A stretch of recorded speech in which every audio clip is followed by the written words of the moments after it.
Hello students, कैसे हैं आप। मैं हूं आपका बुंदेला सर। चलिए, तो आज मैं आपको बायोमोलिक्यूल के कुछ और टॉपिक एक्सप्लेन करने वाला हूं। जैसे कि सबसे पहली बात, बायोमोलिक्यूल के जो टॉपिक है उसमें मैं आपको एमिनो एसिड के बारे में अगर थोड़ा बहुत बता चुका हूं तो आप याद होगा आपको कि एमिनो अम्ल के बारे में, जैसे मान लो यहाँ पर एक एमिनो एसिड यानी आप एमिनो अम्ल या अमीनो अम्ल कैसे भी लिखा हो, ध्यान रखिएगा एमिनो एसिड। और एमिनो एसिड की बात अगर करें तो ये दो प्रकार के होते हैं, आवश्यक एमिनो अम्ल और दूसरा होता है अनावश्यक एमिनो अम्ल।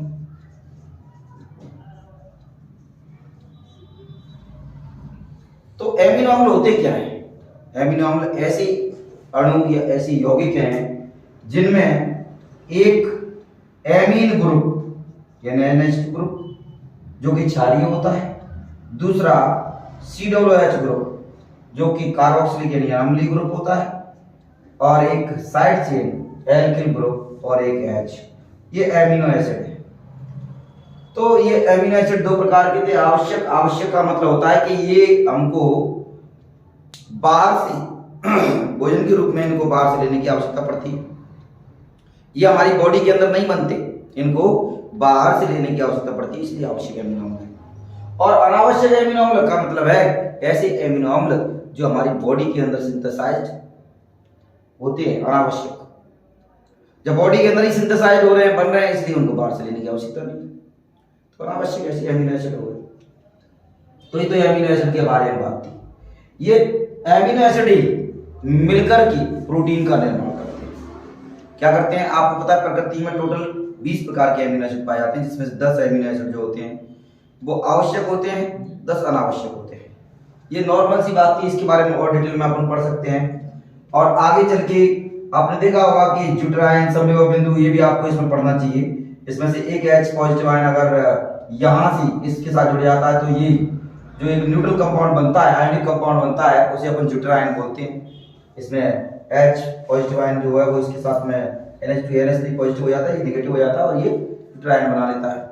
अगर ऐसे 2 और मोर देन 2 एमिनो एसिड्स आपस में कंबाइन करते हैं और यहाँ पर इस तरीके से NH2 single bond, C single bond, R single bond, COOH single bond H, तो यहाँ पर अगर अपन ये कहें कि यहाँ से एक H2 अगर अपन निकाल दें, एक H और ये H2 अगर अपन यहाँ से निकाल देंगे तो अपन पास जो बचेगा, नेक्स्ट बचेगा NH2 single bond C single bond R single bond H, CO यहाँ पर बचा और यहाँ पर NH बचा।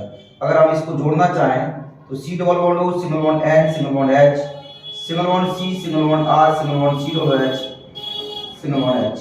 तो यहाँ पर ये जो एमाइड नेचर वाला बॉन्ड बन रहा है, ये जो बॉन्ड बन रहा है इसको अपन एमाइड नेचर यानी पेप्टाइड बॉन्ड बोलते हैं। क्या बोलते हैं? पेप्टाइड बॉन्ड बोलते हैं।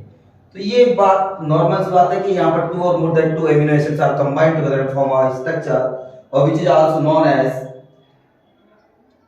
Protein, and the protein molecules are also joined with the bond which is also known as peptide bond, यानी पेप्टाइड बॉन्ड इसको बोलते हैं, अपन जानते हैं इसको। तो ये तो एमिनो अम्ल के बारे में बात थी, नॉर्मल सी बात। अब मैं आपको बताने वाला हूँ एंजाइम के बारे में। क्या के बारे में? नॉर्मल बात बताने जा रहा हूँ, ध्यान रखिएगा। एंजाइम के बारे में जब बात बताते हैं, यहीं पर सुनना आप एंजाइम के बारे में।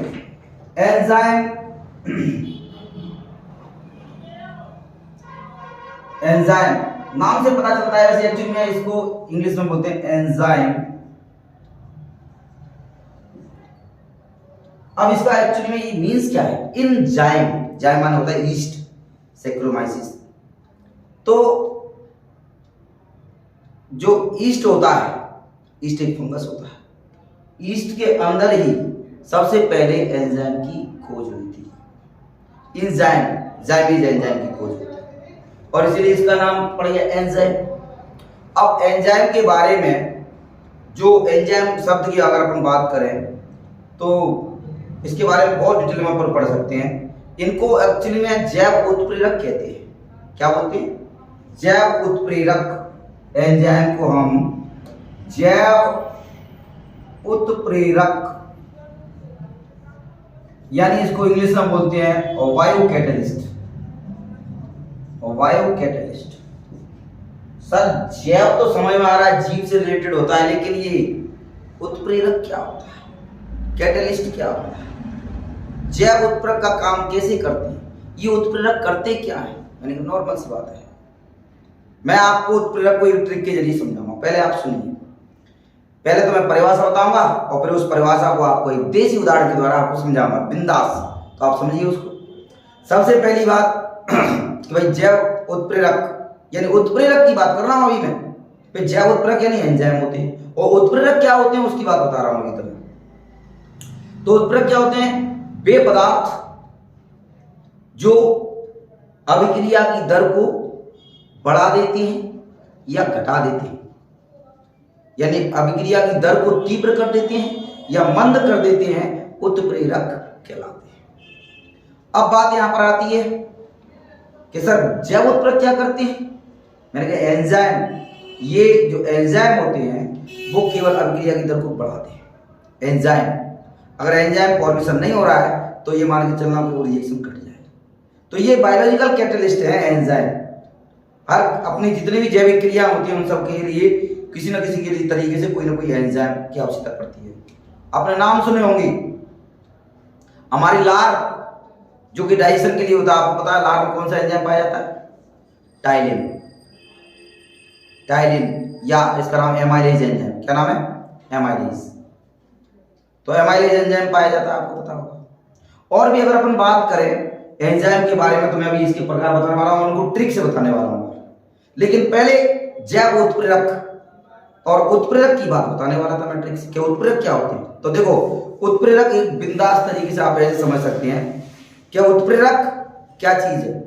उत्प्रेरक जो कि रिएक्शन, रेट ऑफ रिएक्शन को इंक्रीज कर रहा है और डिक्रीज कर रहा है, लेकिन ये खुद रिएक्शन में पार्टिसिपेट नहीं कर सकते।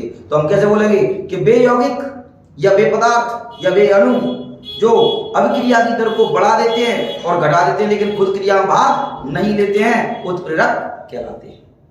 पर एग्जाम्पल से समझिए तो आप समझ में आएगा। जैसे एक एग्जाम्पल है, मान लो एक परिवार है और उस परिवार में सास बहू लड़ रही है दोनों।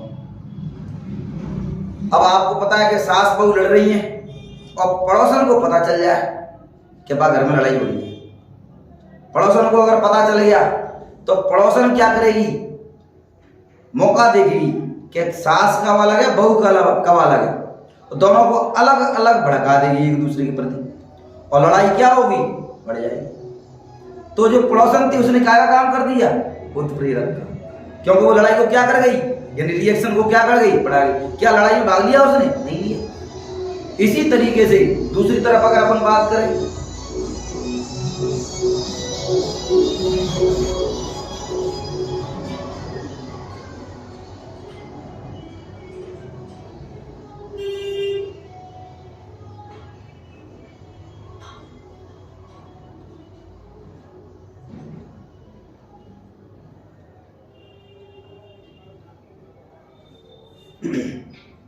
चलिए इसी तरीके से दूसरी तरफ बात करें कि लड़ाई चल रही है सास और बहू में, और अगर ससुर साहब को पता चल जाए कि ये दोनों लड़ रही है तो क्या करेगा कि अपनी बीवी को यानी सास को समझाएगा कि फालतू में लड़े मत, बहू है, दूसरे घर की है, अच्छी बात नहीं है। और बहू को समझाएगा कि बेटा तू तो समझदार है, ये तो पागल है, आप कहा जाई बात न मत। तो अपनी बहू को भी समझाएगा और लड़ाई को क्या करेगा? शांत करेगा, खुद लड़ाई में हिस्सा नहीं लेगा। तो आपने देखा जो ससुर साहब थे और जो पड़ोसन थे, ससुर साहब क्या कर रहे थे? लड़ाई को कम कर रहे थे, और पड़ोसन क्या कर रही थी? लड़ाई बढ़ा रही। तो आपने देखा दोनों ही पदार्थ हैं, एक रिएक्शन को बढ़ा रहा है, एक रिएक्शन को घटा रहा है, लेकिन रिएक्शन में पार्टिसिपेट नहीं कर रहे। यही है उत्प्रेरक। तो हमने यही तो बोला था कि वे पदार्थ जो अभिक्रिया की दर को बढ़ा देते हैं और वे पदार्थ जो अभिक्रिया की दर को घटा देते हैं लेकिन अभिक्रिया में भाग नहीं लेते हैं, उत्प्रेरक कहलाते हैं। ऐसे ही कुछ बायोलॉजिकल कैटलिस्ट होते हैं, एंजाइम होते हैं। एंजाइम के बारे में अगर अपन बात करें, नॉर्मल सी बात, कुछ ट्रिक है जिनके बारे में बता रहा हूँ, ज्यादा की जरूरत नहीं है क्योंकि मैं नॉर्मल बात बता रहा हूँ।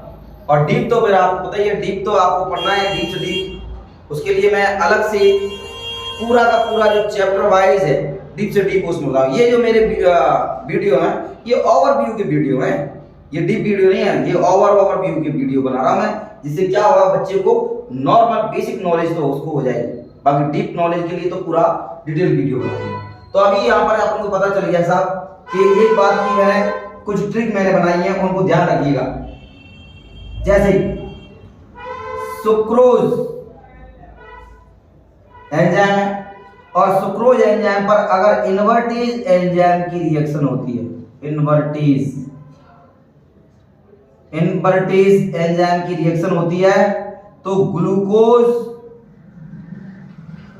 और फ्रक्टोज बनता है। मैं चाहूं तो इसको रिएक्शन में भी लिख सकता हूं, लेकिन चूंकि ट्रिक बतानी है केवल तो उस हिसाब से मैं इसको लिख रहा हूं। तो इसके लिए मैंने एक ट्रिक बनाई है, सुक्रोज से सु और इन्वर्टेज से ई और गते ग्लूकोज से गा और फते फ और गई, यानी सुई गफ गई, गई का कोई मतलब नहीं, सुई गफ गई, ये ट्रिक है।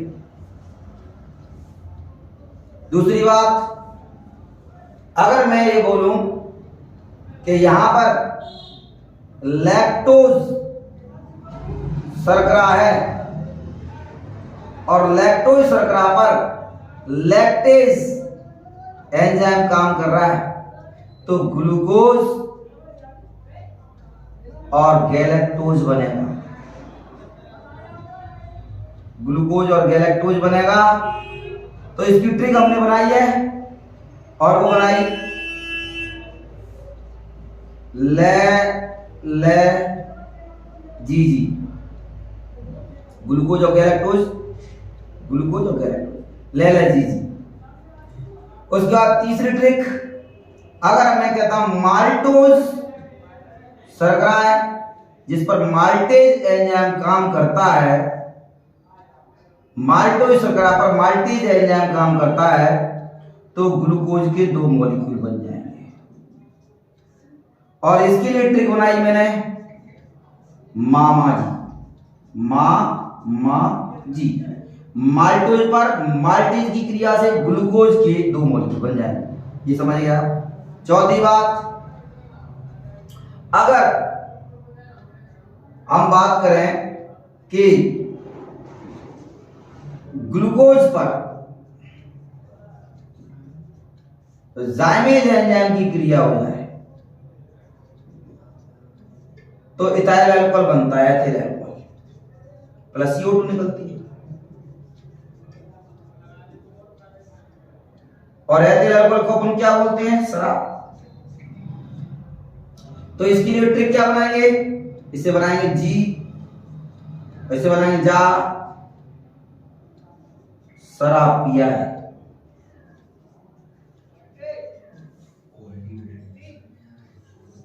ये ट्रिक बनेगी सर। तो इनसे बहुत सारी ओटी क्लियर हो जाएगी 12th क्लास के स्टूडेंट्स की। ये जो ट्रिक है, इन ट्रिक से बहुत सारी ओटी क्लियर हो जाएगी, पता ही चल जाएगा बच्चे को कि सुक्रोज पर कौन से एंजाइम की क्रिया से ग्लूकोज फ्रक्टोज बनता है। तो सुई कब गई, सु माने सुक्रोज, ई माने इन्वर्टेज और ग माने ग्लूकोज, फ माने फ्रक्टोज, हो गया काम। लैला जी, लैक्टोज पर लैक्टेज एंजाइम की क्रिया होगी तो ग्लूकोज और गैलेक्टोज बनता है। माल्टोज पर माल्टेज की क्रिया से ग्लूकोज के 2 मॉलिक्यूल बनते हैं, मामा जी, ट्रिक हो गई। जी आई शराब पिया है, ऐसे बहुत सारी ट्रिक मैंने बना रखी है, तो इनसे आपको क्या है कि बहुत सारी सहूलियत मिली। तो ये जो बात थी ये मैंने आपको एंजाइम और आज एमिनो अम्ल के बारे में बताई। एक और